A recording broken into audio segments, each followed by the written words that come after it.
Welcome back, everybody. We're doing something a little different today. Oh, Yeah, instead of diving into like current events or some complex scientific theory, we're taking a look at a children's book. interesting. I do love a good children's story. There's often so much depth hidden beneath the surface. Right, and that's exactly what we're gonna uncover today. The book is called "The Case of the Missing Smile." Intriguing title. It is, and it's got everything you could want in a good story: a detective, a missing smile, and even a touch of tooth fairy magic. Sounds delightful, but I have to ask, what could possibly lead to a missing smile? Isn't a smile, just a natural expression of happiness? Well, that's what makes this story so fascinating. The main character, Sophie Sue Simmons, is known for her constant grin. Like Yeah. everyone knows her for it. But then one day, it's just gone. Really? Uh, Just like that? Yep, vanished. No one can figure out why. And that's where our detective, the very capable Detective Peterson, comes in. No, I'm curious. How does a detective approach a case like this? It's not like there's a crime scene or any obvious clues. Well, Detective Peterson is nothing if not thorough. Hmm. I mean, she doesn't just interview Sophia Sue's parents and teachers. She dives deep into the official Tooth Fairy records. The Tooth Fairy records? Are you Yeah, serious? completely serious. She's looking for any anomalies, anything out of the ordinary. Okay, that's pretty impressive. But what about Sophia Sue's emotional state? I mean, how do you investigate a missing smile without understanding the feelings behind it? Well, Detective Peterson has a secret weapon for that too. A smilometer. A smilometer. What in the world? Yeah, it's this device that measures objective happiness. I mean, talk about thorough. Wow. Okay, so what does the smilometer reveal about Sophia Sue? Well, that's where the mystery deepens. The readings show that Sophia Sue is objectively happy. At home, at school, with her friends. So it's not, like a typical case of childhood blues, no bullies, no academic pressure. Nope, none of that. And to make things even more puzzling, Detective Peterson, she checks with the dentist and even contacts Tooth Fairy Central. Sophia Sue's teeth are healthy, and all her baby teeth have been collected right on schedule. So everything seems perfectly normal, but the smile is still missing. What happens next? How does Detective Peterson get to the bottom of this? Well, she decides to try something a little more unconventional. She pulls out some Tooth Fairy magic. Tooth fairy magic? You mean like real magic? Well, you'll have to wait and see. Okay, you've piqued my interest. Tell me more about this magical turn of events. All right, so picture this. Detective Peterson is in Sophia Sue's room while she's sleeping. She sprinkles some magical Tooth Fairy sand. Wait, hold on. Magical sand. What does that even do? Well, it allows her to communicate with Sophia Sue in her dreams. It's like something out of a fairy tale. Wow, that's amazing. So does Sophia Sue finally reveal why she's lost her smile? She does. And it turns out it's not about a lost tooth or a scary dentist visit or anything like that. So then what is it? What could be so upsetting that it would cause Sophia Sue to lose her smile? Sophia Sue's sadness? Well, it comes from a place of worry. She's worried that now that all her baby teeth are gone, the tooth fairy won't visit her anymore. Oh, wow. That's actually really insightful. It speaks to the power of belief, the way children find comfort and security in those magical figures. Exactly. It shows just how much those intangible connections can mean, especially for children. And it makes you wonder, what happens when we start to lose those connections as we grow up, when the tooth fairy stops visiting, so to speak. That's a really good question, maybe one we can explore a little later. But first, let's talk about how Detective Peterson helps Sophia Sue. I mean, how do you reassure a child that the magic is still there, even when the physical evidence is gone?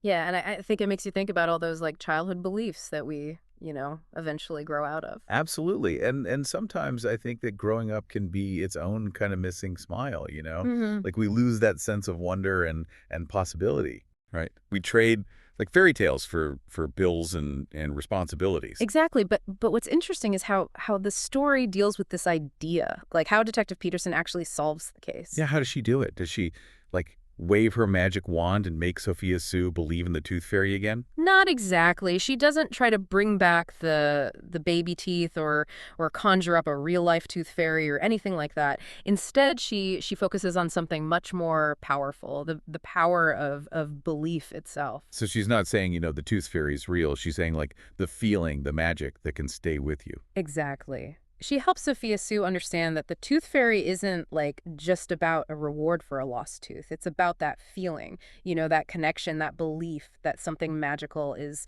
always watching over you, even when you can't see it. It's like those intangible needs we were talking about earlier. Mhm. As adults, we might not believe in the tooth fairy anymore, but we still, kind of crave that sense of wonder, that feeling of being connected to something bigger than ourselves. Absolutely. Think about the things that bring you joy, that give you a sense of purpose. It could be, I don't know, spending time with loved ones, creating something, connecting with nature. These things aren't like tangible, but they feed our souls in a way that material things just can't, you Yeah. know?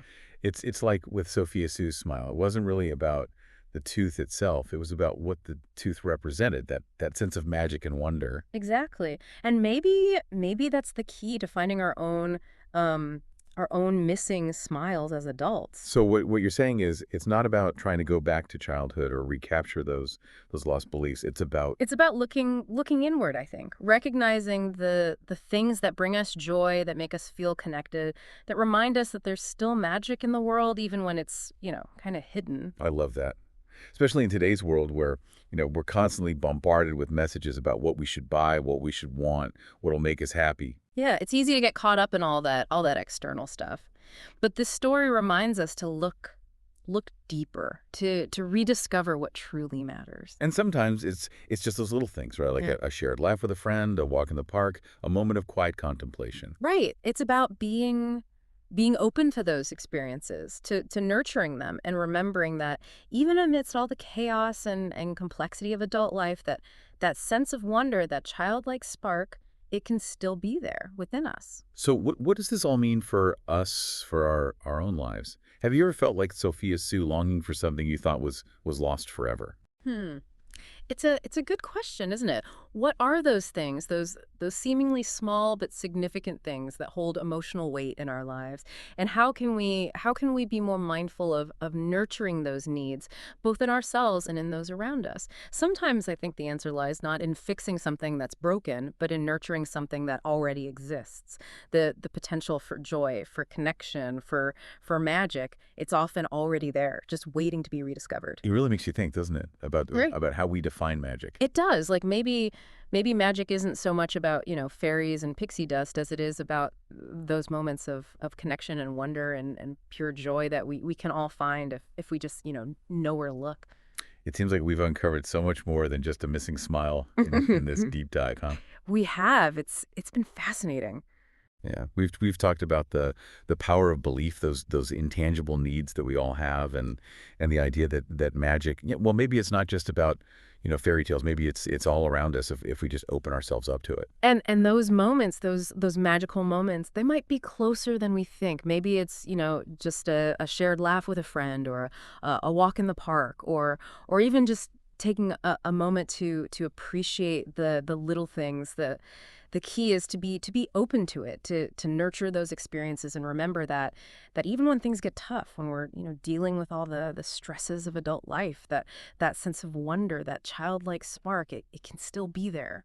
So what would you say is the biggest takeaway here? What do you want our listeners to remember from this conversation? I think the most important thing is to remember Sophia Sue and her missing smile. To remember that even when we feel lost or disillusioned, the magic isn't necessarily gone. It might just be waiting to be rediscovered. And sometimes it just takes a little shift in perspective, right? Yeah. A willingness to see the world with a little bit of that childlike wonder. Exactly. And a heart open to the possibility of magic. Well said. Thank you so much for joining us for this deep dive into the case of the missing smile. It was my pleasure. And to all our listeners out there, we'll catch you next time on The Deep Dive.